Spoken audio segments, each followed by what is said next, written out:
Sanibonani bantu bakithi. Ake sikhulume iqiniso njengoba linjalo. Sineminyaka engaphezulu kwe-15 sisebenza kuma-project nasekuqondeni izinhlelo, futhi singochwepheshe abaqinisekisiwe emhlabeni jikelele kwezobungozi. Leli hlelo likamongameli lokulungisa lamanyala abantu bokufika, lama-point amahlanu, lingelinye lamaphutha umbhedo omkhulu kunawo wonke abake bawenza. Inkulumompikiswano yakhe yabokufika kuleli, kanye nohlelo alwethulile, akuhlangene nhlobo. Okudabukisayo ukuthi kukhona abeluleki nabaxhumanisi abakhokhelwe ukuveza into engasizi ngalutho. Bantu bomdabu, niyashiywa, niyaxoshwa kancane kancane ezweni. Isibonelo, i-Employment Service Amendment Bill isivunywe yikhabhinethi ukuthi ingene ePhalamende. Lokhu kunika ungqongqoshe amandla okubeka amaqota emikhakheni ethile yezomnotho noma emikhakheni yomsebenzi mayelana nokuqashwa abokufika.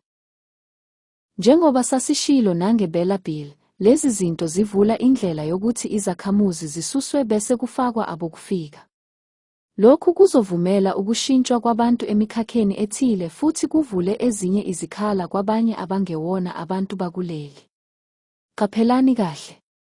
Isixazululo sethu esikhulu ukushintsha laba abaholayo bese bebhekana nezinsolo zokwephula izibopho zombuso. Ngizonikhombisa indlela engasebenza ngokushesha ngaphandle kwezindleko ezinkulu. Isigaba sokuqala. Uhlelo elizokwenza abokufika bezihambele bona. Ukuvala izinsiza zikahulumeni kubantu abangekho emthethweni ngokushesha. Izikole nezikhungo zemfundo ephakeme. Izibhedlela, amakliniki nemithi yezifo ezingapheli. 3. Baphucwe amalisensi ezibhamu nobusekurity. 4. Ama-PDP okuthatha abantu Uber nokudiliva. 5. Izimvume zokusebenza ezinikwe abokufika, work permits. 6. Ukujezisa izinkampani ngokuhambisana nenzuzo yazo. 7. Ukukhansela izinkampani zabokufika eregista. 8.